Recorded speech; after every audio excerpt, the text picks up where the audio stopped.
Okay, hopefully you can see me and I'm on the right screen. So we're back at Bloomberg. So a couple of announcements. So there's going to be a change in time in the US at the end of this week. So next week, we're going to continue at the same time in the US, which is 9 a.m. Eastern Standard Time, which will be 1 hour later in India. So please be aware of that. Can you hear me, by the way? Yes, we can hear you. All right, great. Okay, and then, so that'll be the next 4 lectures. And then there's a Thanksgiving week here in the US, but I will not lecture during that week. And the week after that, I'll be in India, in Bangalore. And I'll give 6 more lectures over there. At a time to be determined, I'm not sure exactly when. It may end up being quite early in the US, but you can be at home and watch it. Okay. Yeah. So in your previous lecture, you discussed how you start from maybe some spin system and then go to the Spartan picture. Yes. And then get the, for example, Chern-Simons description. Yes. Yeah. The chiral spin liquid. Right. Yeah. Is it possible to just go directly to the Chern-Simons description? Because that's what you really care about, right? The very low energy description. To go directly, I mean, you still have to solve the spin problem somehow. So another way to do it, which is, I guess, the way Laughlin and Kalmar did it, you take the spin problem and you think of spin up as nothing and spin down as a boson.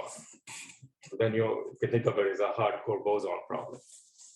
And then postulated that the hardcore boson system should be in the nu equals 1/2 fractional quantum Hall state.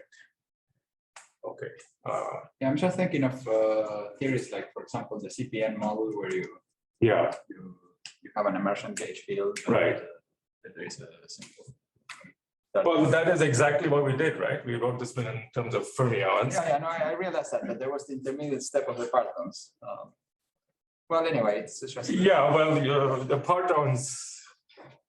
I mean, the CP1 theory is also a theory of partons. Because the Z particles have a gate charge.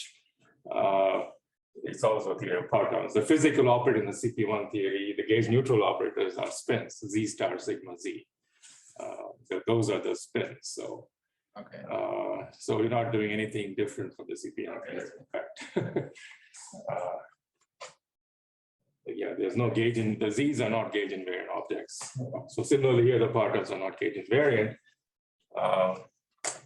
I had to put the partons in a Chern band to get the Chern-Simons term. But as we'll see today, you could equally well put them in a magnetic field and it'd be very similar.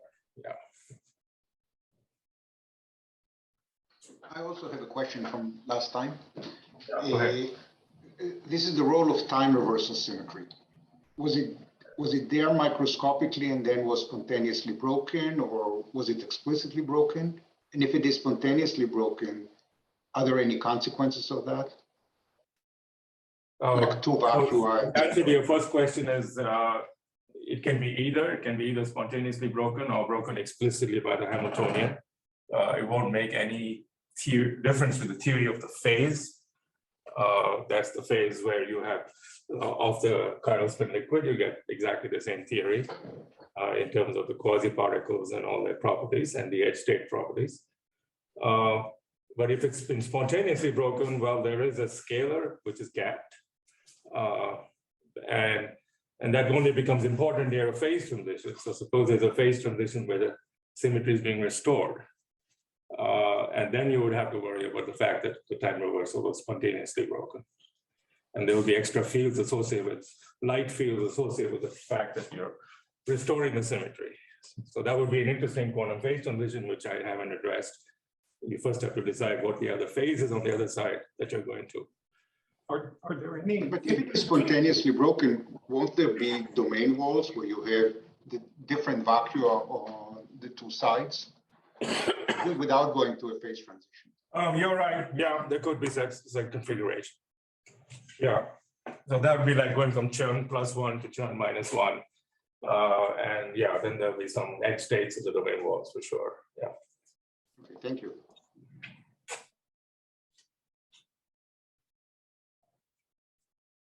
What were you saying, Tom? Exactly what you. Okay, yeah, all right, yeah, that's correct, sure.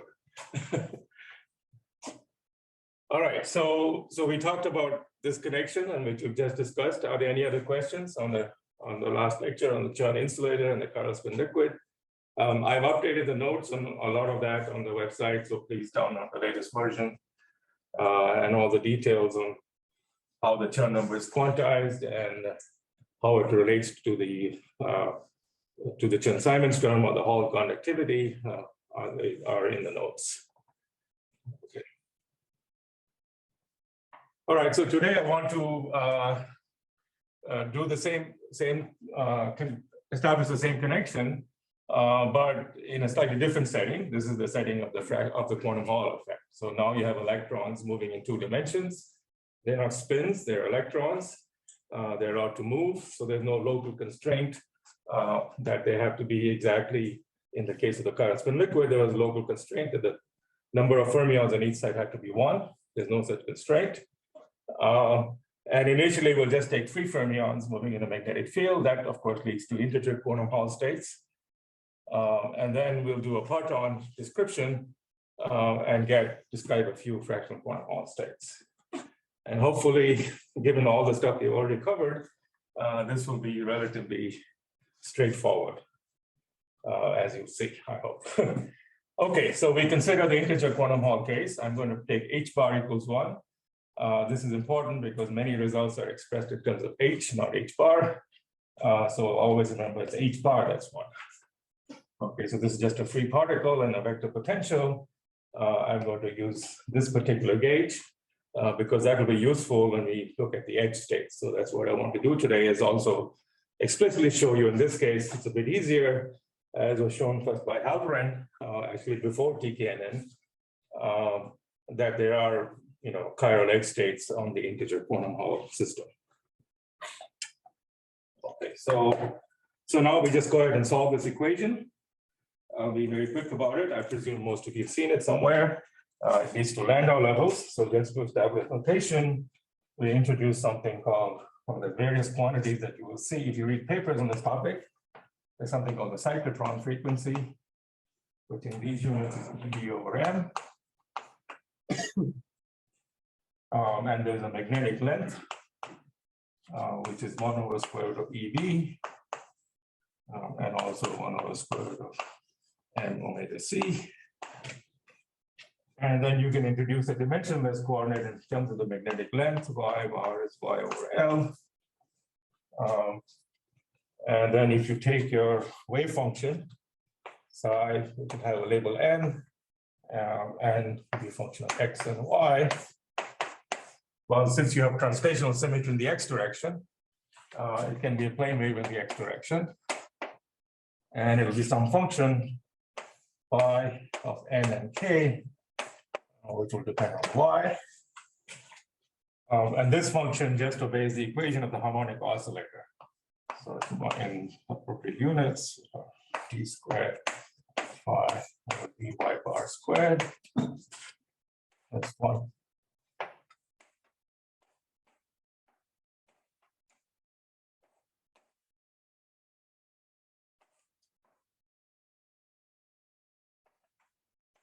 Okay, I've gone ahead and also written the Eigen Energy because it's kind of clear. Okay, so we just insert this ansatz in this equation, and this is what the Schrodinger equation becomes. This is the Schrodinger equation of a harmonic oscillator. But the key point here is a shifted harmonic oscillator. As you change the wave vector in the k direction, the center of mass of the harmonic oscillator shifts with k. So momentum in the x direction is the same as coordinate, roughly same as a coordinate in the y direction. So that's a very useful semi-classical picture to keep in mind. Sorry, what's L bar? Maybe it's L square, perhaps. Yeah, or it's Y bar. Let's get out. Thank you. Yeah. So KL is dimensionless, Y bar is dimensionless. So it's all right. Okay, so the very important property of this equation, which is different from the Chern insulator, is that the energy, the Eigen energy, this is a harmonic oscillator states, and here, of course, you can see that n is 0, 1, 2. It's an integer. The energy is completely independent of k. So you have a very large degeneracy of states. It's independent of k. There's no dispersion as a function of k. And that's very different from the Chern insulator, but it's a simplified feature.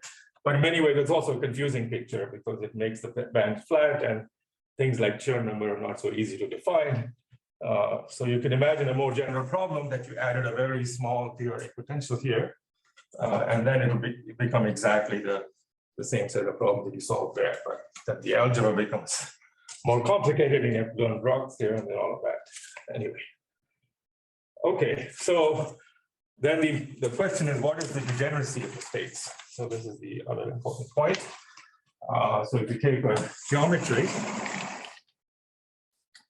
here, so let's know this. Make sure it has the same coordinate. Okay, so this is Lx, and this is Ly. So my k is some integer multiple x over Lx. And then the center of mass coordinate here, y bar, is, so the average of y is, of course, then minus KL. So the way you can think about this is that you have a whole bunch of states, and then you have states where k is positive, then y will be negative. So those are states that are running here with very large momentum, and then you have states with smaller momentum. Which, so this is just a basis of states. The larger the momentum, the more the negative y coordinate, and they're basically Gaussian functions about in the y direction. Harmonic oscillator functions. In the lowest Landau level, they're Gaussians. Okay. So another important point is that if you, well, occupy, say, the Landau level, so let's say here are the Landau levels, this is energy. 0, 1, 2, 3.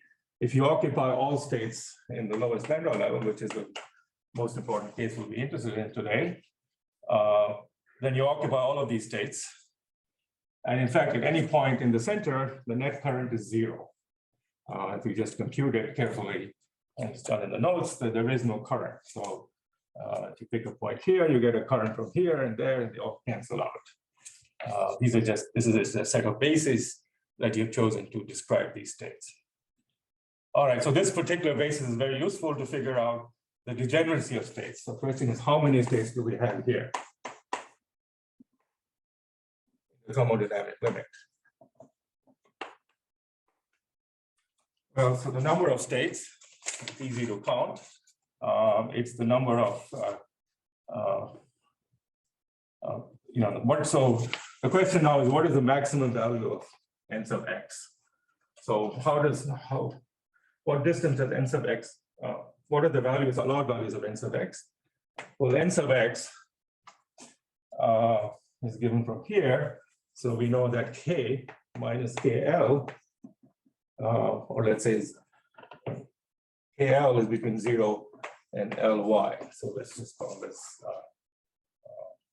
so this distance is Ly. So the range of y, which is KL, squared. So this is y bar, right? Thank you. Is that right? Yes. Thank you. All right, so then you get, ignoring things near the boundary, you will all get all of these states in this region. And so this tells us that the number of states here, if you combine it to this, which has the degeneracy, so the number of states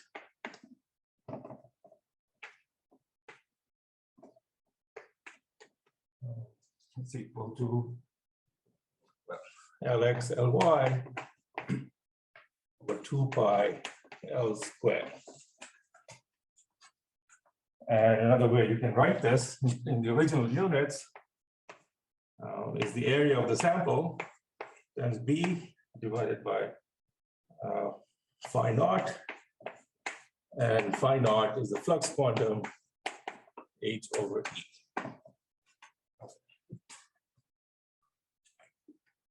So here A is Lx times Ly. So notice that's H, not H bar, and that gets rid of the 2 pi over here. Okay, that 2 pi comes from this 2 pi. All right, so that's the degeneracy of the states. And another very useful thing we're going to define is the filling factor.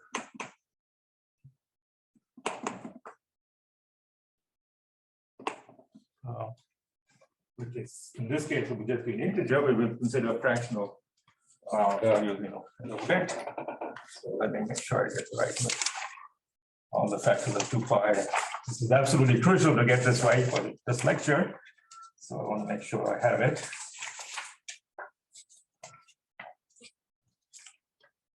So nu, the filling factor, is defined as mu, which is rho over p over phi naught,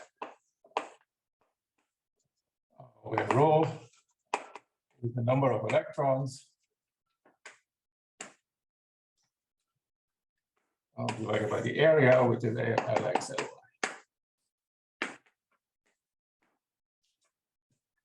Okay, so in the limit, you have a very large sample, then you don't have to worry about the edges, and all these results are exact. And so nu measures the density in units of the number of flux quanta. So that's one very easy way to remember it. And it's inversely proportional to P. Okay. All right, so then. You're not considering the spin of electrons. No, yes, thank you. So no spin in this entire lecture. So we assume you're in some very high magnetic field and the spin of the electron is polarized. Of course, there could be other interesting states where you worry about the spin. Okay, so we'll be interested now in the case where nu equals 1. All right, so let me, so let's consider nu equals 1. And now, in fact, I'll write down the wave function. You can write down the wave function if you wish by looking at occupying all these states at n equals 0 for nu equals 1. And that will give you plane waves times Gaussian, and you'll get a big determinant to write down the full wave function. But it's very useful for later purposes, at least briefly, so we can connect with a lot of other work, to write the wave function in a different gauge. So we choose a different gauge where A, instead of having this value here, we're going to now choose A is -1/2 R plus B. So this is going to be a different gauge here. Then all the lowest Landau wave functions, n equals 0 wave functions, become very simple. They become analytic functions of z, psi of z, which is proportional to z to the m times e to the minus mod c squared over 4, where z x plus iy. So in this particular gauge, which is, explicitly preserves rotational symmetry in a sense, or angular momentum, the wave function has this very simple form. And m is an integer, and in fact has to be positive, so on.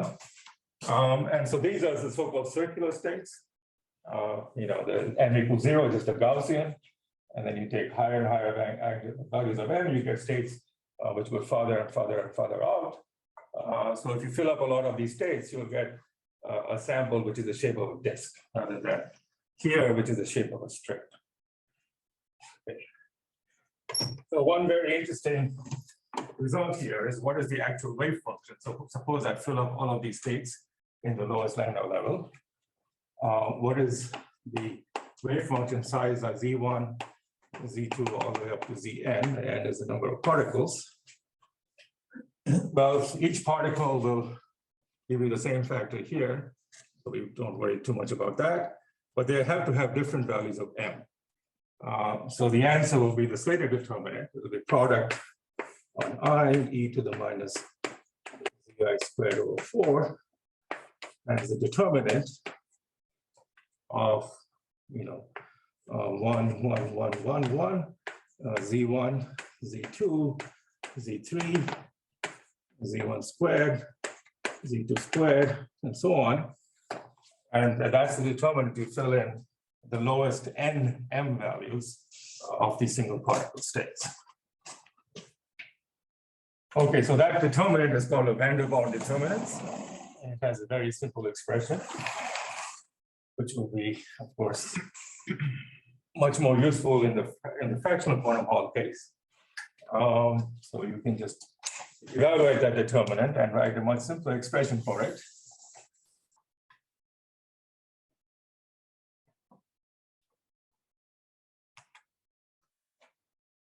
So that determinant is psi.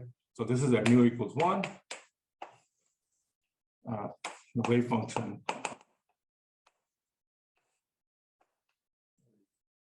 product on I e to the minus zi squared 4 and product on I less than j of zi minus zj. So this expression here is identical to this expression, the Slater determinant. This form seems to suggest there's some correlations between the particles, but it's product of pairs of particles. This one makes it clear, well, any correlations there are purely due to Fermi statistics and nothing else. And why is the determinant equal to this? Well, it follows from the fact that this is a polynomial of a certain degree. And this polynomial vanishes anytime any two of these z's are equal. So when z2 equals z3, then these rows become identical and the determinant vanishes.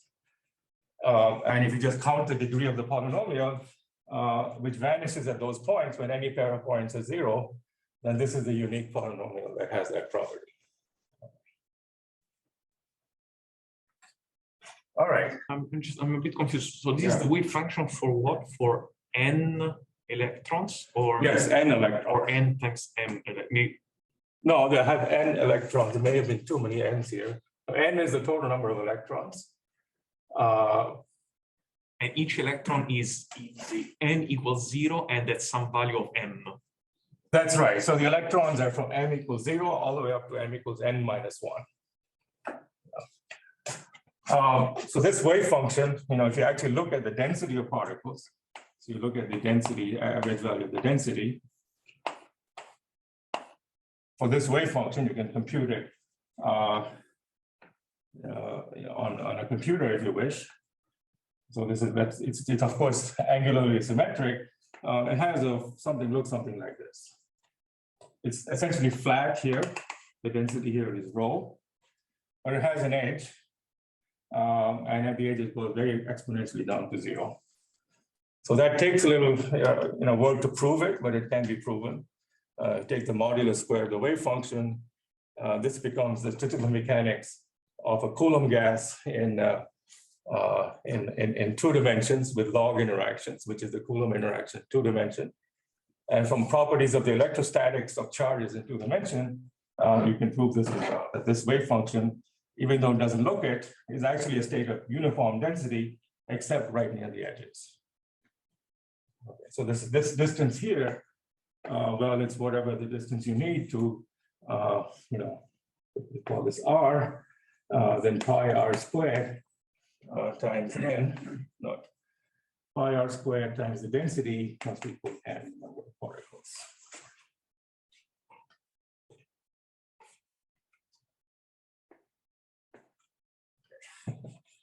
All right. And rho is inside is the density of a filled band. That's right. Rho is this density here, this value. Of course, here the density will look rather different. It'll be the same in the center, but on the edges it will fall off and we'll have the rectangular shape. If we took those states, here you get a circular shape. Okay. All right, so what I want to consider next then is I'm going to go back to this rectangular shape and look at the edge states. We go through the computation by helper. Okay, so now we are back to the other gauge.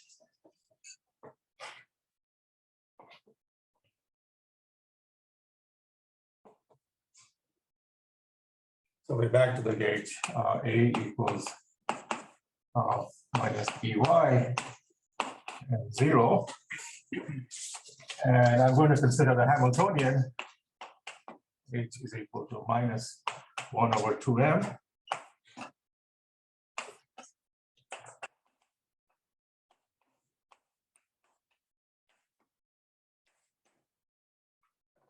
Okay. So and now you'll see why I choose that particular gauge, because I had a potential in this direction. So there are walls or something towards the ends. So it's a very slowly varying potential in the bulk of the sample, but towards the edge, you have a boundary. But I still have conservation of momentum in the x direction. So if I write down the Schrodinger equation now, minus 1 over 2m, and now I'm dropping the bars here, L is equal to 1.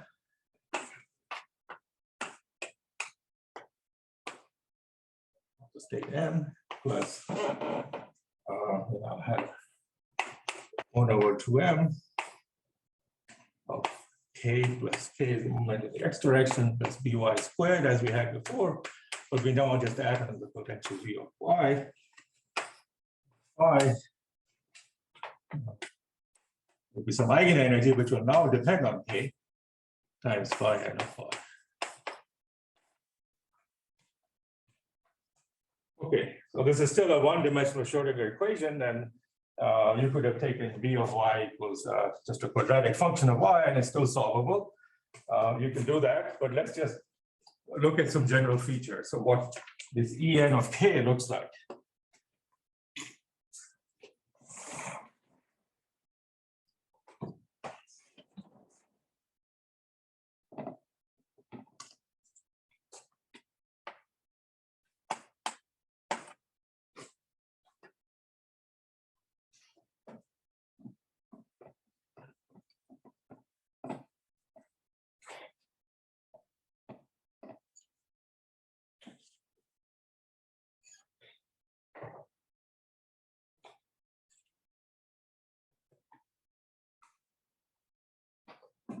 Okay, so let me make a plot. This is a tree plot here, and hopefully I've got my coordinates correct. So if this is y and v of y, so I'm just going to look at the right edge or the large y, the top edge of the sample.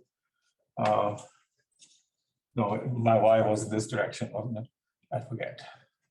Yeah, so this is the right edge. Anyway. So it'll be flat, and then let's imagine it goes off to infinity.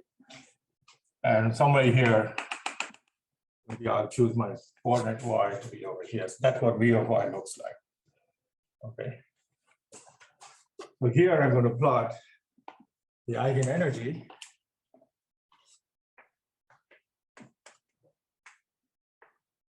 Okay. And this is momentum k. So what's going to happen? Well, when k is very large in this direction, we see from here that y on the average is large and negative. So when you're out here at very large k, the wave functions are sitting over here. The v of y is just a constant, or we can even make it 0. So v of y plays no role in this region, and your Eigen energy is at exactly the Eigen energy you already determined. So here you're going to get at very large k, the good old Landau levels that you had before. They'll be k independent and flat.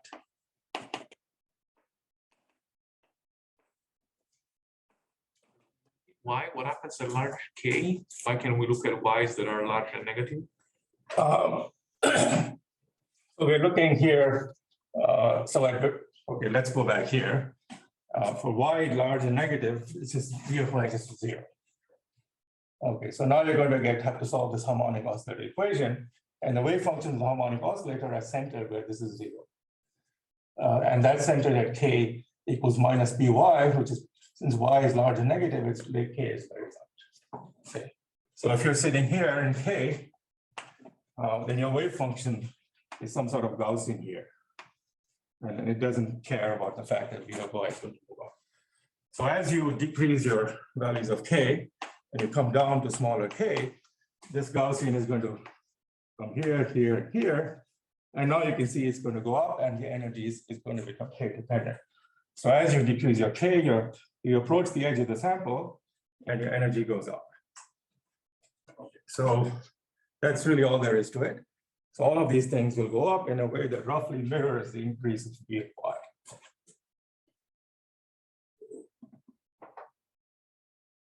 So this is roughly what it looked like. Of course, you didn't do a better job of solving it.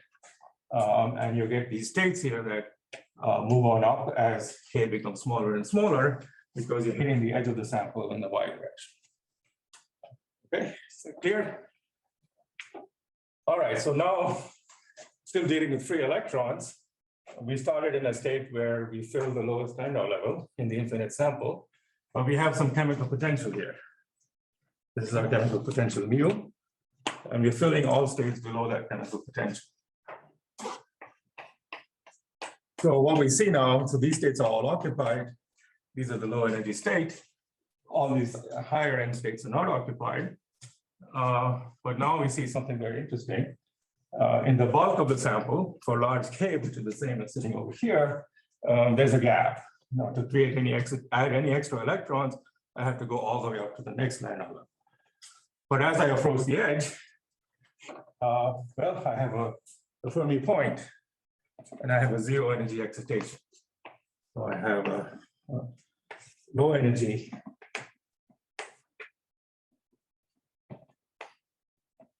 excitation on the edge. And in fact, this is exactly the chiral Fermi gas that we saw last time for an insulator, where we had, I showed you the picture of the bands, which is now on the website actually, where the bands appeared, the one-dimensional band appeared within the band gap. Here you can explicitly see these one-dimensional bands. Here's one of them. And the other one is at the other end of the sample, where you have the other edge. But I'm only showing one edge here. Okay, I don't have to worry about the other edge because the wave functions are Gaussian localized on the magnetic length scale. Okay. So what is the state over here? Well, it disperses as a function of K. So that means it's moving, it's got a velocity and it's moving in the X direction.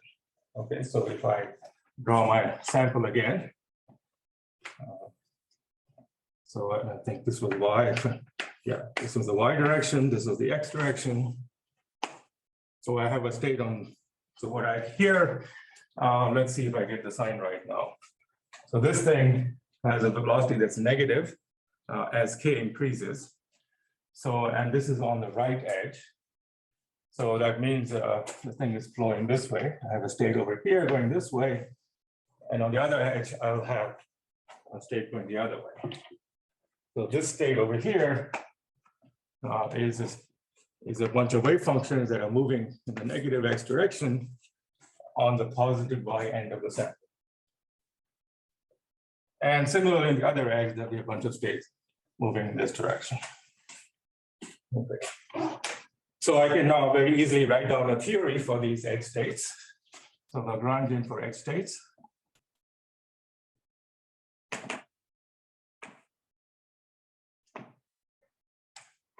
Well, it's exactly what we had last time. Inside Eigen, back in tau minus I VF d by dx. So it's a 1D gas because it only disperses in the kx direction. There's no dispersion in the y direction, and it's states that are sitting at the edge of the cell. And they're exponentially localized in the transverse direction. Okay, all right. So this is all very explicit. And you can see them appear without even knowing anything about Chern numbers. Now, these edge states are really important in this case for physical properties. If you now put a voltage and you drive the current to the sample, then as I said earlier, the states in the bulk of the sample carry no current, but these edge states certainly do carry current. So you can drive current and the current will move downwards on this edge and upwards on this edge. So any transport properties at low enough temperatures, especially the Hall conductivity, is completely dominated by the edge states. And you can compute the Hall conductivity of these edge states. That's done in the notes. I won't do this here. And you find that the Hall conductivity, or sigma xy, is E squared over H. And the fact that it's just 1 times E squared over H corresponds precisely to the fact that there's exactly one edge state here. If you raise your chemical potential and you started getting edge states, the second edge states, then you'd have a transition to a state which has sigma xy is 2 E squared over H. Subir, how did you derive this Lagrangian for the edge states from the Landau levels? Well, so the only thing I need to know is the velocity, and the velocity is just the slope here. So the slope of this curve, the EdK, is the velocity. So I have to solve this equation. I have to get the energy dispersion. I determine the velocity at the chemical potential, and that's the only parameter I need to know to describe this one-dimensional gas. And psi dagger would refer to so this is some quantum field here, a fermion field, which is living on the edge. It has so psi is a function of x now only. Now it creates a particle. Psi dagger creates a particle that lives on the edge, lives over here. It has like a Gaussian shape in this direction. And it's a plane wave in that direction, in the x direction. Understood. And the equivalent case for the bulk would not have this V term at all, right? No, the bulk has a gap, so you wouldn't be writing it down in some low energy theory for the bulk. You really have to go back to the full Landau levels, and there it costs a finite energy to add or remove any particle. Right at the edge, it costs 0 energy to add or remove a particle, and that's the only set of particles I'm focusing on. So all of the particles I add on the edge have a Gaussian wave function in the y direction. So I know that, I just integrate over that. And there are plane waves in the x direction. So then this is the Lagrangian that describes plane waves in the x direction. Thank you. Yeah. Just free particles moving only in the x direction or the minus x direction, depending on which edge you're at.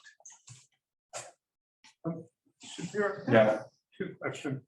So I know the conductivity is going to not be affected by putting in interactions and disorder. Yeah. What about VF? VF you computed from this fermion calculation. VF is some parameter that gets changed if you put in interactions, right? Yes, so that's a very good point. So related to what I was going to say, thank you, Tom. So first of all, you put in lots of interactions if you want, take a general theory. Then you will certainly renormalize the value of VF. And you could also get interactions between these fermions moving along the edge. You could also put in some disorder. Suppose there's some impurities here. Maybe let me talk about those. So there's a few impurities sitting here in the bulk of the sample. Well, so the point is, first of all, those impurities don't change the conductivity. And why is that? Well, because because the state is chiral. The particles are coming in. Well, maybe they'll go around the impurity. No problem. It'll be, they'll still be moving in the same direction. But they never get backscattered. There's no way for them to go in the other direction. So since 0 backscattering, the impurities don't matter. There's also interactions here you can add. It's relatively easy to see that they don't matter because 4 Fermi terms are unimportant at low energies in one dimension. The other interesting fact, even the velocity doesn't matter. And that, I would say, goes back to the Landau formula for transport. What Landau showed that if you just took just an ordinary one-dimensional conductor and computed its conductivity, the Landau formula is that the conductivity is E squared over H, and the trace of the transmission matrix. Even for a free electron gas, the velocity cancels out. It doesn't appear in the conductance. And so in the Landau formula, the transmission coefficient is 1 because there's no way to get backscattered. So that ultimately, those are the arguments that ultimately justify that this is, quantized and in fact now used as a way of measuring the value of the fine structure constant. So the other question I had last time, Yeah. you did a similar analysis, but you actually got the wrong answer by this analysis, right? Because there was this factor of 2 that came from the fact that it's level 2 current algebra. Oh, well, so that here I don't, yes, so I don't have any gauge fields here. Right. So there I had a gauge field, which leads to very singular interactions, which we will get in the fractional quantum Hall effect. So you will need those gauge fields to move away from this integer value. Here I'm just talking about ordinary Coulomb interactions, which are typically screened anyway on the edge. So they're not, not as singular as the gauge field. So we will need the gauge field if you want to move away from integer values. Okay. Any other questions? I have many other topics to get through, and I could certainly say much more about it. And there is a fair bit more, including explicit calculations of this in 2 different ways, using either the bulk approach or the edge approach. In both cases, you get the integer answer. The edge approach is much more instructive because it's really what you need to understand the generality of this result. How, it has no corrections whatsoever. I have one naive question. Yes, please. At this level, can I see from the theory of the edge that a bulk is required for it to exist? Yes, yes. So that, I guess, it goes to these so-called anomaly inflow arguments. And I know I keep saying this, but that is also in the notes. So if you take this theory and couple it to an external electromagnetic field, then you'll find that the Chern-Simons term that you induce by considering the effects of the edge fields can only be fully gauge invariant if there's also an edge Lagrangian like this. So another way to see it is if you just couple the electromagnetic field to that. To the edge. Anomalous. It's anomalous. Okay, thank you. Right. Yeah, which is, I guess, what Nadi was also objecting to last time. Yes.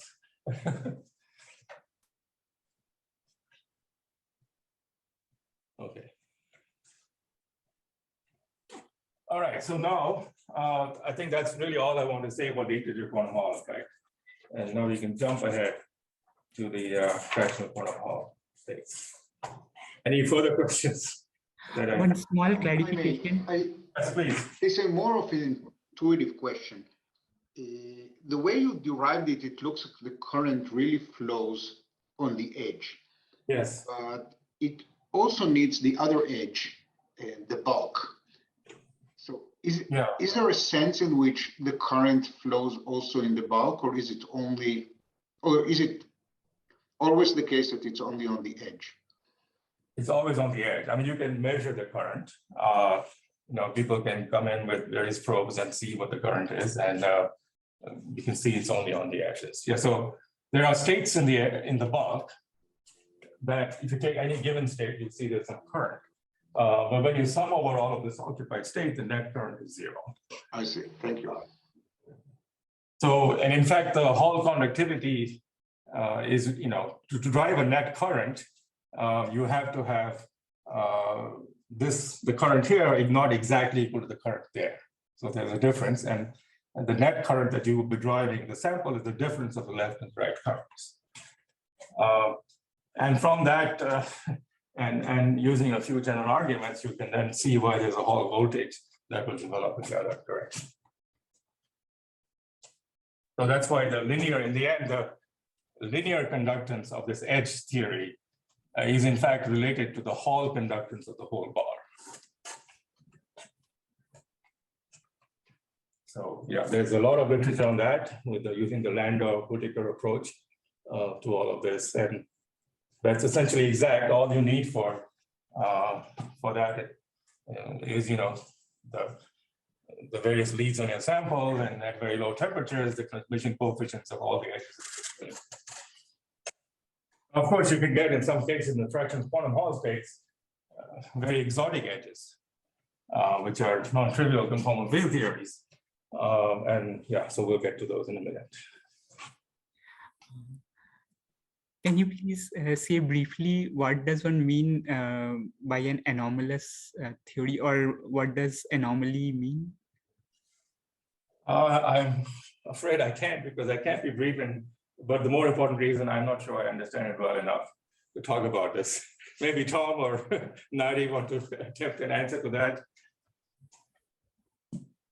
No. Yes, Edward. In one word, if you just look at this Lagrangian that you wrote and you add the gauge field and you try to integrate out the fermions, this is just a determinant, it's straightforward to integrate it out, the result you get is not gauge invariant. And that's called the anomaly. I mean, that doesn't mean the theory is inconsistent. It just means that if you put an external gauge field, then the final theory will not be gauge invariant with respect to that external gauge field. Yeah, it's not an inconsistency in the theory. Theory is perfectly consistent. Okay. Yes, I do. I was just going to suggest, suppose you only have one edge. You apply an electric field, which accelerates the electrons and makes the Fermi level go up. And if you have only this one band that you're drawing, it would violate electric charge conservation. When the Fermi level goes up, the electron density goes up. Okay, all right, okay. So I hope you could hear that. Okay, that's good, thank you. Actually, I could not hear it well. So what Edward said was that if you apply an electric field, then the Fermi level will move up here, over here, and therefore you get a net charge on the left edge. And the question is, where did that charge come from? So you end up violating charge conservation. The charge that you accumulate on one side has to come from the other side. Okay. Thank you.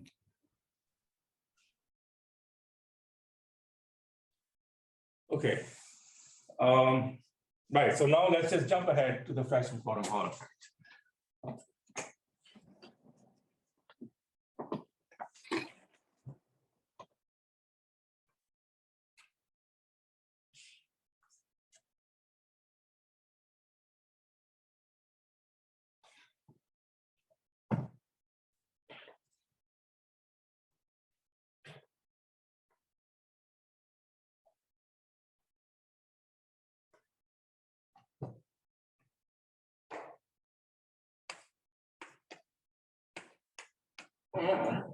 So I'm going to use the parton approach.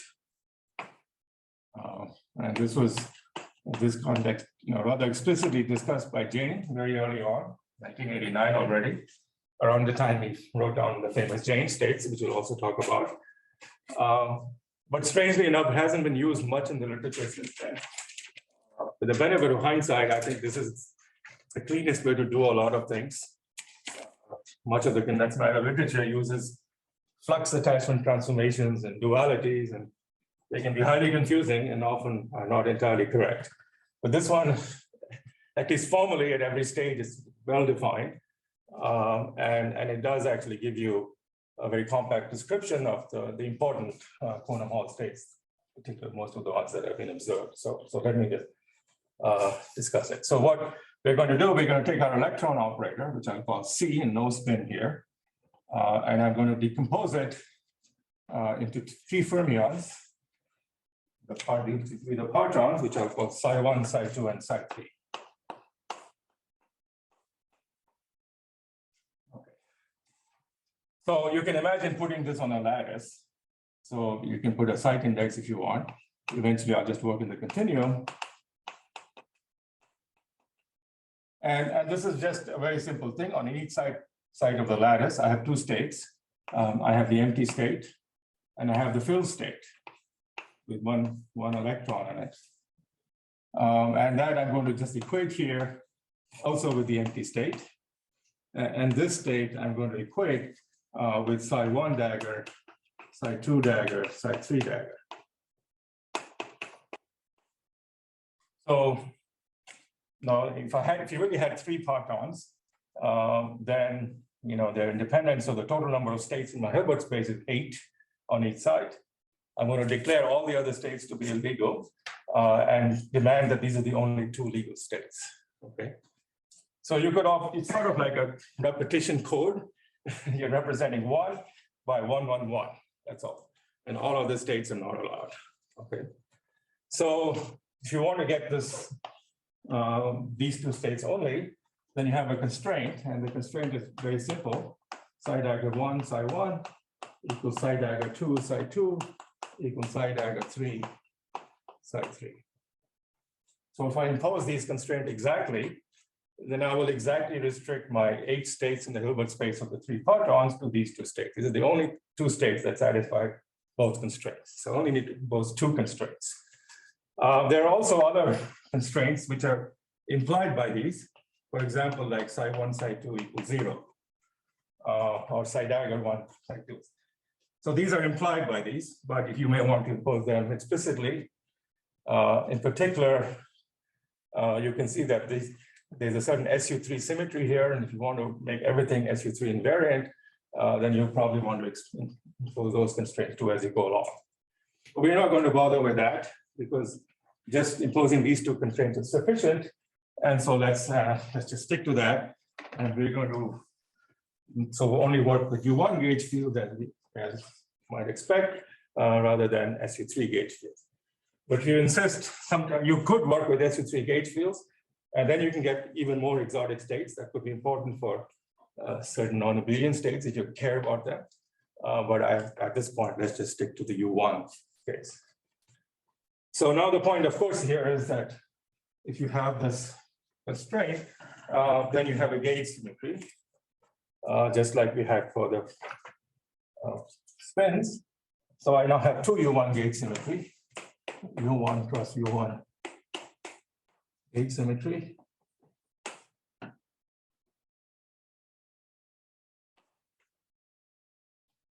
Which I will take to be psi 1 goes to I rho 1, psi 1, and psi 2 goes to e to the minus I rho 1, psi 2. That's gauge symmetry 1, and the other one.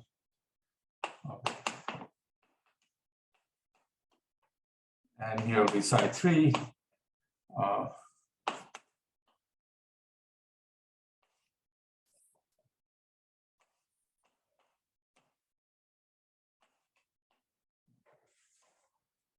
Oops. Okay. So if I could just assign psi 1 to have a positive charge in the first gauge field, then psi 2 will have a negative charge. And we get psi 2 positive charge in the first gauge field, and psi 3 would have a negative charge. Of course, there's many ways of choosing it, and okay, there's one way. All right. So now what you should really do, just what we did for the spin system, is you want to take this ansatz, put it into your actual Lagrangian or Hamiltonian for your fractional quantum Hall states or whatever. And then you'll get very complicated terms. Like C dagger C will become a 6 fermion term. Previously, the spin dot spin became a 4 fermion term. Here this is even more complicated, 6. So you get some very complicated Lagrangian. And then you imagine that you have some saddle point at which these gauge fields are not fluctuating too strongly. So you take some mean field saddle point. And then you do all kinds of Hubbard-Strojanovich decouplings to write down a simple theory for the partons in the background of the saddle point. Now, all of those steps we laboriously went through for the Z2 spin liquid anyway, and maybe partially for the chiral spin liquid. But hopefully you're all experts at it by now. And so we'll just skip all the steps and just write down what the general structure of the effective Lagrangian should be, just from gauge invariance. Okay. So in this case, we are assuming that everything is moved. If you, to make this rigorous, you probably want a lattice. But let's assume everything is happening on a much longer scale. Everything is long wavelength on the lattice scale you use to define these states. So what would the theory look like? So I will have two gauge fields.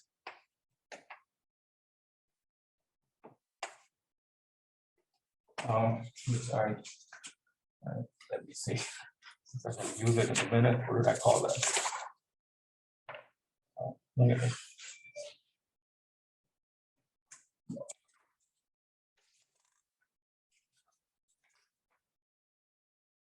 Oh, the B. All right. Sorry. So I have two gauge fields, B1 and B2.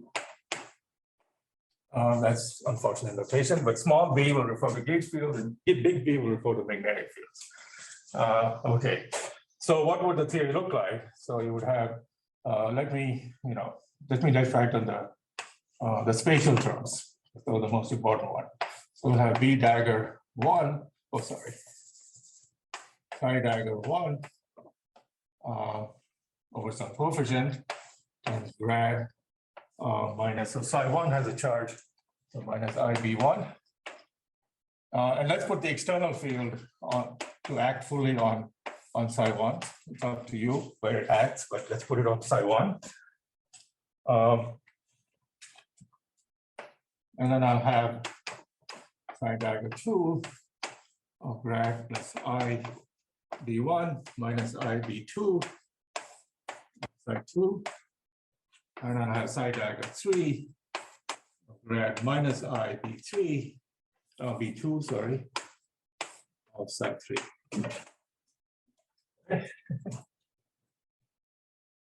And various other terms. And really, since we're not trying to do a microscopic theory, we're not going to try to write that down. Just the statement is whatever you write down, it's invariant under these gauge transformations.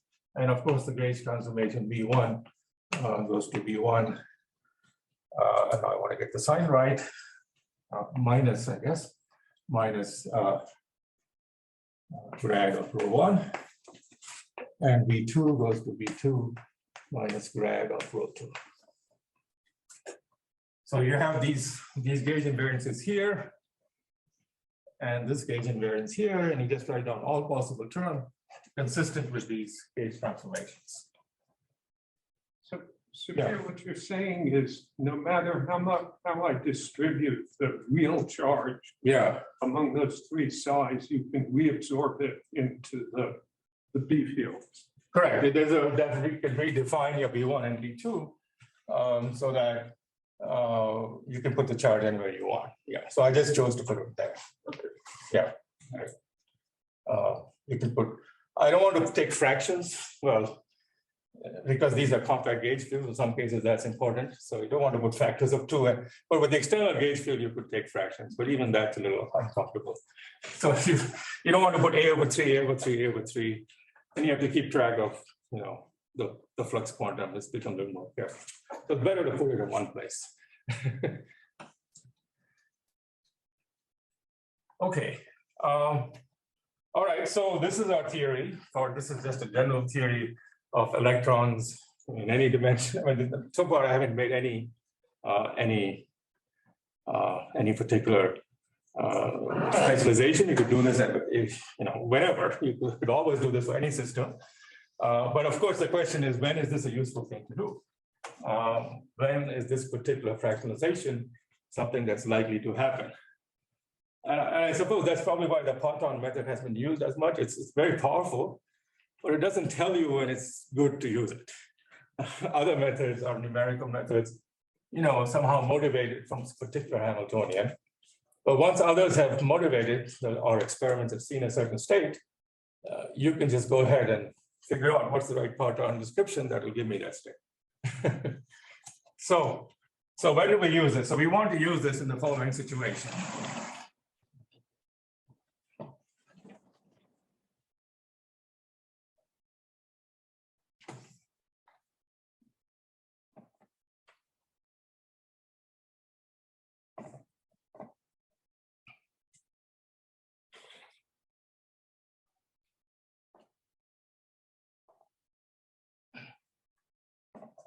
Okay. So we have an external, so we're going to be in 2 dimensions. We have an external field B. And I'm sorry, the electric charge has gone, we've absorbed, okay, just for simplicity. And now these partons are going to experience their own magnetic field. So the magnetic field on psi1 will be, I'll call it B1. And B1 will be, del cross A plus del cross B1. And parton 2 will experience the field B2, which will be del cross A, del cross B1, B2 minus del cross B1. And B3 will be del cross minus del cross B2. And of course, now you should check that B1 plus B2 plus B3, the net field is equal to the external field. So each of the partons experience a net field, and this I'll put a bar here because we're going to imagine that these H fields have a non-zero expectation value in the saddle point. These are fluctuating fields here. This is their average value.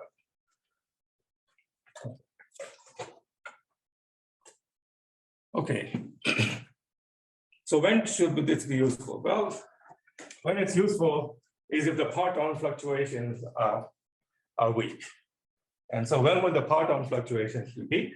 Well, if there's a gap to parton excitation. So in a magnetic field, so what we require is B1, B2, B3 such that psi1, psi2, psi3 occupy N1, N2, N3 Landau levels. They fully occupy their own Landau levels. And then you'll have a gap. So then there'll be a gap to all the excitations of psi1, psi2, psi3.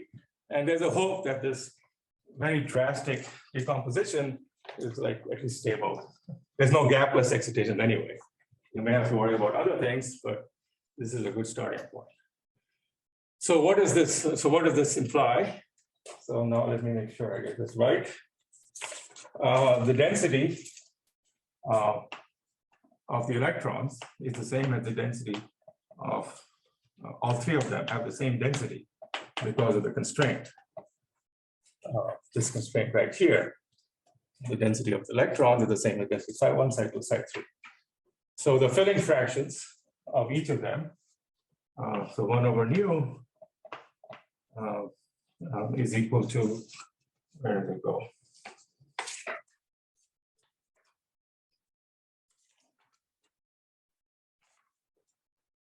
That's the magnetic field, what is it? What's the density? Rho 1. So rho over B over phi naught. That's the filling fraction of this. Filling fraction of the first fermion, which now is going to be n, is going to be an integer, is rho, which is the same as rho 1 over B1 over phi naught, and so on.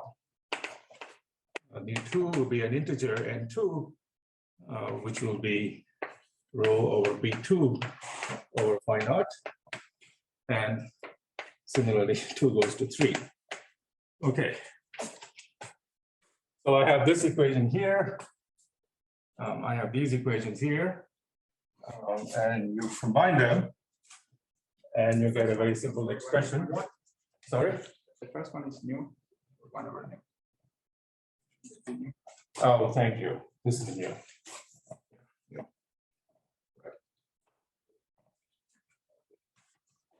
The flux quanta are all the same? Oh, yes, E is 1, yeah, and H is 1. Flux quanta is H over E, and of course, E equals 1. So there may be factors of E that you have to carry through, but okay, E is 1. We can always measure P1 in units of E. Okay, yeah, which is obviously what we're doing here too. We're just equating internal fields to external field. So we put E equals 1. All right, so if you combine all these relations, you get a very elegant looking relation for the filling fraction of the electrons, which is 1 over nu is 1 over n1, 1 over n2, that's 1 over n3.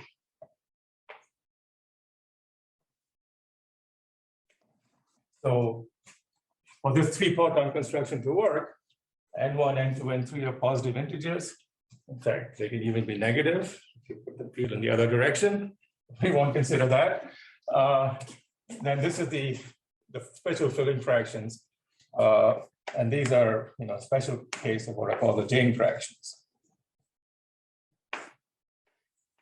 And in fact, essentially all observed states are of this type. Okay. All right, so that's it. So now we have a saddle point, which has a gap. Then we can do all kinds of fluctuations about it. You'll get consignment theories, edge states. But we've done enough of all of that. In fact, the whole analysis will be identical to things we've already talked about, just with different cases of that. Okay, so what's the simplest case? The simplest case is n1 equals 1 equals 2 equals 3. So all of them equal to 1.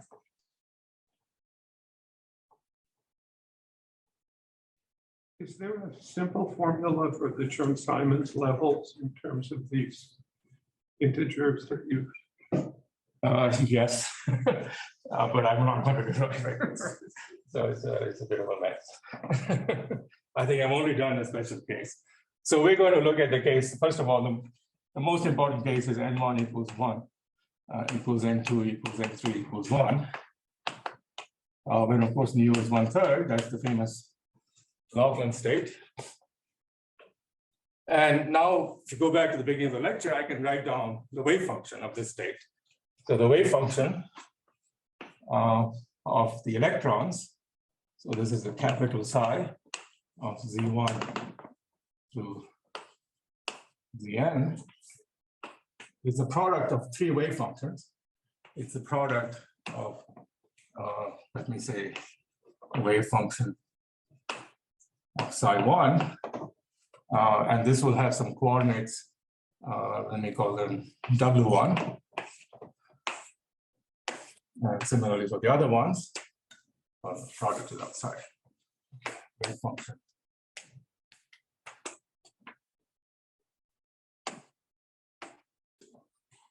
Of the field psi2 with coordinates W2 and 2 goes to 3. Okay.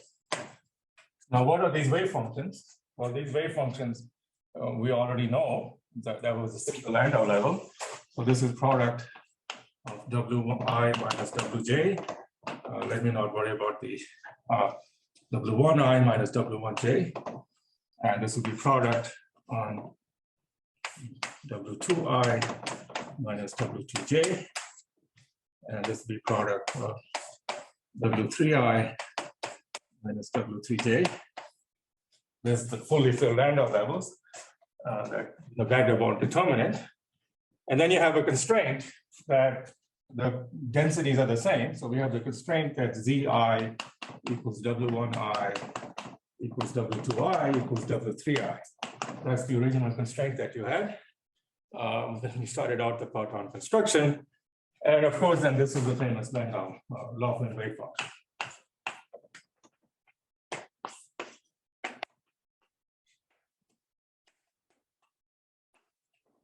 And I'll leave off the exponential factor. You could satisfy the constraint with extra phase factors, right? Well, these are the coordinates. The position of the particles wherever they are have to be the same. These are not. But the real constraint is that the densities are the same. If you apply that at every point, then the coordinates, in the first quantized representation, the coordinates of the particles have to be the same. I'm kind of going back and forth with the second one. Yeah, no, I'm just saying the individual wave functions could have factors that would disappear when you went to the density. Mm-hmm. Okay. I'm not sure which factors you're referring to. Some things that appear out here. I think this is fine. I don't think there's any arbitrariness here. Yeah. Okay, so that's of course the Laughlin wave function that started this whole analysis. And then later on, Jane pointed out that, in fact, this is one very simple way to think about it. But then the power of Jane's approach, and so after Laughlin's wave function, there was a very complicated theory, I should say, at least complicated for me, of what's called the hierarchy, because the experiments quickly showed many other fractions. And so people developed a hierarchy, and the basic idea of the hierarchy was, well, you have the Laughlin state, and it has certain quasi-particles, which have fractional statistics. All of that is very similar to the chiral spin liquid. And then those fractional statistic particles can form states of their own, fractional quantum Hall states at other density. So you get a finite density of quasi-particles about the Laughlin state, and then you get a hierarchy. Well, the hierarchy is nothing wrong with it, but it predicts all kinds of fractions, and only a small fraction of which are actually seen. And also there's the question that the hierarchy assumes, the whole structure of the hierarchy, at least initially, assumes that the quasi-particles are dilute. But to get the higher states in the hierarchy, you're making them quite dense. So should you really believe it? At least qualitatively you could, but quantitatively it may not be the right way to think about it. Anyway, so what Jane showed was that if you did this approach, in fact, it was highly predictive in the sense that the most important fractions are the ones where you just take one of these integers and make them not equal to 1. So that, more precisely, the other important cases are n1 equals 1, n2 equals 1, and n3 equals n greater than 1. So you put 2 of the partons in the lowest Landau level, and the others in some higher Landau level. Then if you take that famous expression and work it out, you get nu is equal to n over 2n plus 1. And these are by far the most important quantum Hall fractions. The next one will be n equals 2, which will give you 2/5 after 1/3, and so on.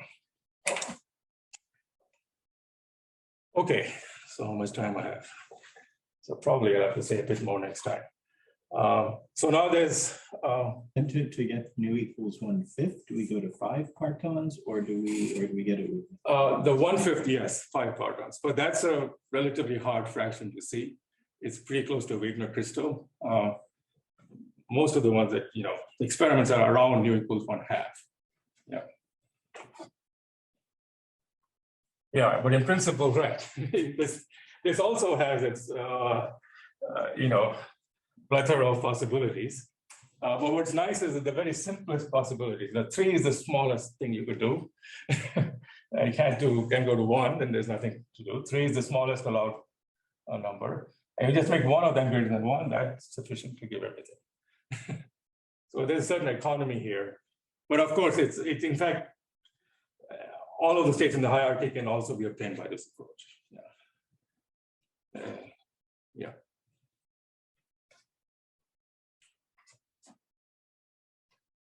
Well, I have 15 minutes, so what should I talk about? Okay, maybe I'll talk about edge states next time. Let me talk about one very important case, but it's a slightly different type of topology. So at this point, if you've been following my lecture so far, you just have to turn the crank and do everything we did for the chiral spin liquid and figure out the edge state theory, the statistics of the bulk quasi-particles and all of that. Just take that theory and you integrate out the fermions and look at the edge states, just repeating what we did for the integer quantum Hall state, but now with this gauge fields and so on. But let me mention here, and maybe I'll say a little bit about that next time, and then we'll be done. But let me mention here another very interesting case where you get some new types of states, which have no analog really what we talked about so far. So the one case is n goes to infinity.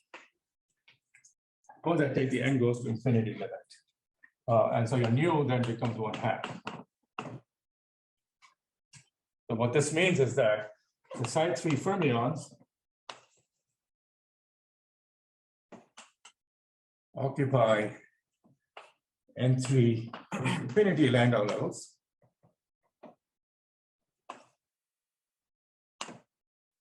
And what does that mean? Well, really, if you look at this formula here, if you're filling integers going to infinity, well, the way it goes to infinity for a fixed density is your B field is going to 0. So that means B3 is 0. And so the psi 3 fermions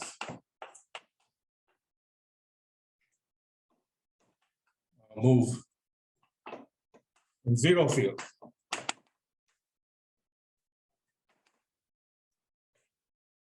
This is a whole new ball game. What do fermions, when they move in 0 field, do? They form a Fermi surface. That was chapter 1 of the course. So we would expect the psi 3 fermions to not fill Landau levels, but will form the Fermi surface. So this is some Fermi wave vector here, kx and ky. And the volume enclosed by the Fermi surface, these are spinless. Well, that's pi kf squared over 4 pi squared is going to equal the density of electrons, because the density of electrons is equal to the density of psi 3 fermions. So this is potentially a dangerous thing with the logic of what we've been talking about, in the sense that the psi 3 fermions no longer have a gap. So now you can take a fermion from inside the Fermi surface and put it outside with arbitrary low energy. And so it's a gapless state, unlike all the states we've talked about so far, but at least in the bulk had a gap. This doesn't have a gap in the bulk. Okay, but now there's actually quite a lot of good evidence that this state is seen in experiments. Of the Halpern-Lee state, so the HLR state, and it's a gapless quantum Hall state.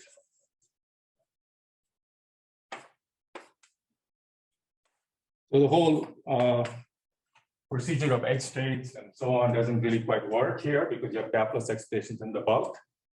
But nevertheless, the gauge field approach, has seen a lot of, in fact, does work as we understand today. The gauge fields do have very strong effects now on the bulk, and they change the spectrum of these quasi-particles. And you get what we call a non-Fermi liquid. It's not a Fermi liquid like we started out with. And this is a topic that I will cover towards the end of the course. So, but this is one way you get a problem of fermions coupled to a gauge field. The gauge field here is what you call B2? Yes, so what will happen is, the B1, you can integrate it out. Now, okay, so this is another important point. In reality, there's really two gauge fields, B1 and B2. And they have, B1 will have a Chern-Simons term that you can get from integrating out N1, the psi 1 and psi 2 fermions. Now, if you integrate out B2, which formally you can, then you'll end up getting Chern-Simons term with the improperly quantized in the bulk. So if you want to work with just one gauge field, then you have a Chern-Simons term that's not properly quantized. But you can fix that, as you and others have shown, by keeping more than one gauge field. And this formalism automatically gives you the right number of gauge fields you need to get everything properly quantized. Of course, in this problem, since there's no charge, there's no gap in the bulk, maybe it's not such a big sin to just work with one gauge field because you never have edge states or anything like that. Everything's really in the bulk. I don't know. Do you disagree with that? No. Okay. All right, great. Okay, so you have fermions in a zero magnetic field here, which claim you form a Fermi surface, and then you see some, there are very good indication, in fact, of this particular Fermi wave vector. It's been measured in various experiments, in fact, here at Princeton by Mansour Shagan. This equation is observed to be obeyed rather accurately in observation of this state. Sorry, the Fermi, how do you see the Fermi vector? So you have to put an external perturbation which oscillates in space. And if it has a wavelength which matches this KF, you observe some sort of resonance. So you do a surface acoustic wave which has a certain wavelength, and the wavelength of the wave matches this wave vector, you see enhancement response and so on. Yeah, they're very clever experiments, and you can, the point is that these KFs are relatively small because the density in these 2D electron gases is quite small. For a KF and an electron gas in a real material, that kind of experiment would be impossible because the KF is way too large. The wavelengths are very short. So these densities, these wave vectors are, thousands of atomic spacing, so it's easy to measure them because of the way these two DEGs are created. Maybe hundreds, sorry. That's driven by the applied physical magnetic field.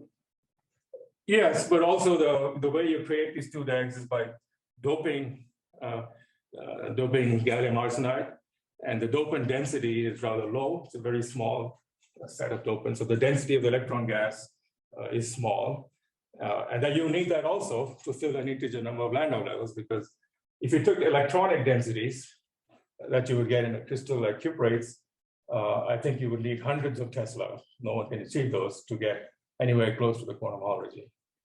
Right. So all of those go together to make these experiments possible, the low density and the relatively small magnetic fields that you need to impose to see highly quantum effects.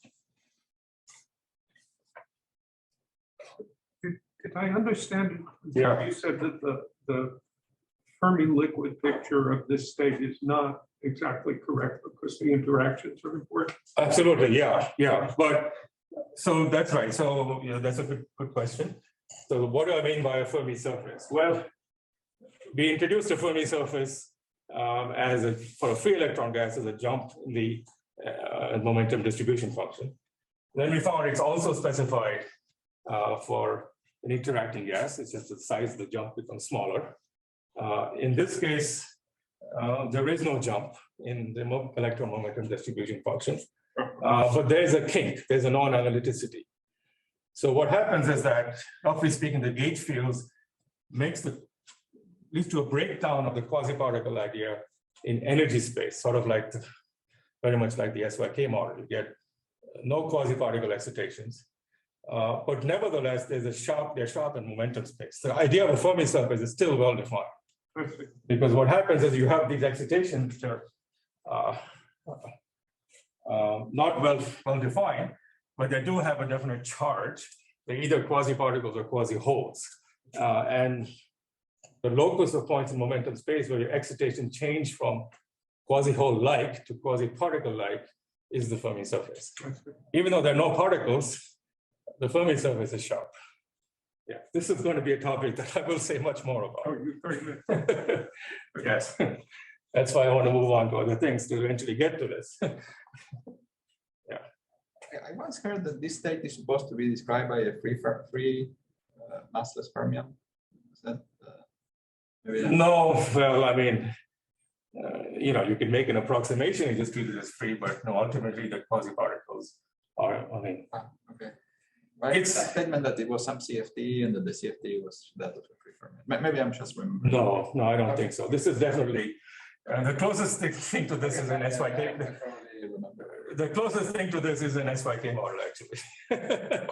It's strongly interacting, as strongly interacting as the SYK model, but it nevertheless has some sharp structure in momentum space, which you can investigate experimentally.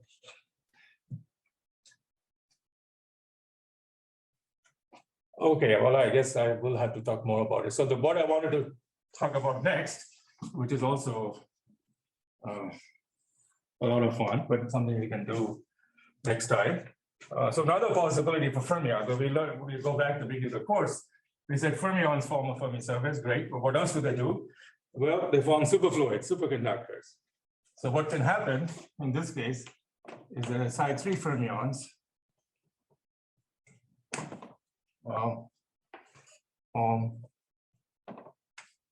let me call it a superfluid because from a superfluid, which means that psi 3 of P is a condensate of psi 3 of minus P, which is not equal to 0. Now, since there's no spin, this has to be an odd function of P. So it's not a D wave superconductor, which is even function of momentum. It has to be a p-wave superconductor. And in particular, if you take what's called a px plus I py superconductor, which is of this form, then the Bogoliubov bond bands of this superconductor, which we, again, you determine them exactly like we've done in previous chapters, they turn out to have a Chern number. I'll put Chern in quotes, but it's really like half a Chern number. I'll talk about this next time.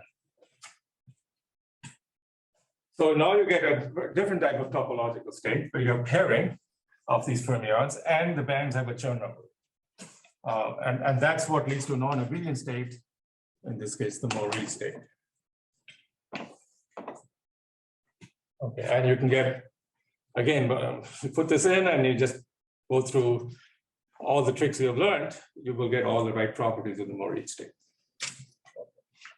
I'll say a bit more about that next time. What determines whether it's superconducting or not? Okay, it's definitely not a superconductor in the sense that you won't see a persistent current. Because we're having any these things count superfluid, charge, yes. right? Again, that's depends on details. So there's some interaction between the fermions. It depends on which Landau level you're in. Depends on everything. Is there an attractive interaction? Is there an attractive interaction? Well, so there is something called the Bcs instability that what we learned about, where which applies for S-wave pairing when you have time reversal symmetry, where no matter how weak the attraction, as long as there's one, there's an instability to superfluid state. There's no such theorem here, but when you're broken time reversal. So you need some appropriate interaction. Okay, and in fact, it seems to happen in certain situations, not just in gallium arsenide, but also in graphene in recent years, where you do see. So this is now a regular fractional quantum Hall state in the sense that it's gapped. So this is a gapped FQH. It's fully gapped. There will be edge states. The edge states, because of this Bogoliubov Chern number, are Majorana fermions. They're not complex fermions, they're real because of this pairing, essentially. And the Majorana fermions is what leads ultimately to so the non-abelian statistics appear from the fact that once you have a superfluid, you also have a vortex. So the vortex in the superfluid is a non-abelian quasi-particle. Has this data been observed experimentally? Yeah, well, okay. There is a fractional quantum Hall state observed at nu equals 1/2. The Moree state is the simplest possibility, but there are about 3 or 4 others. And I think, well, I'm not an expert on this, is a topic of, very hot current research. I don't think it's particularly been decided which is the right one. It may be Moree, it could be something else. I see. So some materials will give you the new 1/2 that you said before with master. Yeah. And other materials will give you the new 1/2. Yeah, I mean, it could also be that if you went to very low temperatures, every material will go to this. Or some temperature range, you can ignore the pairing and then see the lower, you see the HLR state. But at low enough temperatures, it could well be everything will become paired and somewhat channel. Yeah, there are a bunch of other states, more complicated states, which also have Majorana edge states. And there's evidence for at least a Majorana edge, because that gives you a half quantized thermal conductance, which has been seen. Yeah, it's been seen. But there are also other edge states coming from the Psi1 and Psi2 fermions. So in this case, it's more complicated. You've got a lot of stuff going on. And there are other states. Yeah, I am not an expert by any means. But I think the current status is not yet clear which one of them has been seen. Yeah, I know that a short while ago, I saw a paper that talked about the half integer thermal conductivity. Yeah. And I asked Greg whether this was proof that they found the Moree state, and he said no. Yeah, okay. Yeah, so he's being honest. That's correct. Yeah, that's my understanding too. Yeah.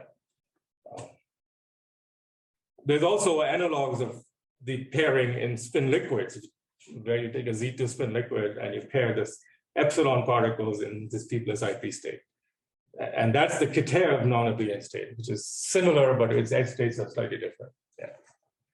But everything can be very compact integer, at least these ones. The more complicated ones, maybe I'm not sure how to get them from the Cardano approach. Yeah. People are very fancy conformal with field theory ways of thinking about it. Okay, so yes, go ahead. I just wanted to make a comment, question. Sure. When you here said that the size fill of Ni Landau levels, Yes. I was confused for a bit, but in the spirit of your derivation, you could say that if you did this mean field theory, you'd Yeah. have helping Hamiltonians for the size, which would have Chern numbers. Yes. And Ni's could be interpreted as the Chern numbers of those filled bands. Correct.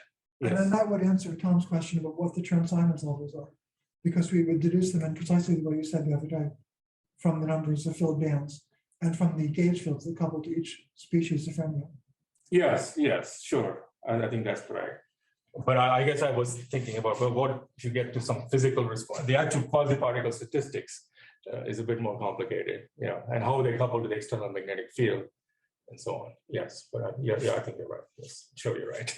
Is the discussion saying that the Chern-Simons levels would be like Ni for the Bi? And Yes, correct. Yeah, if you put it on a lattice, I mean, that's effectively what happens on spin systems on a lattice. Yeah, so there's okay, there may be a +1. Sorry. Yeah, no, and the way I wrote it is correct. So N1 is just the Chern number. Yeah. So everything can go to Chern's insulators. We just replace the integers n with Chern numbers. Yeah. The number of Landau levels occupied. There's one caveat here in terms of the edge state, so they have to be careful about that. No, I think that's correct. No, it's fine. The number of edge states for each of them would be N1, N2, N3 also. Yeah. Which you can also see from the Halperin picture. You get N levels going to the edge. Okay, I've gone way over, so all right. Just a few more things to say, and then we'll move on to other topics next time.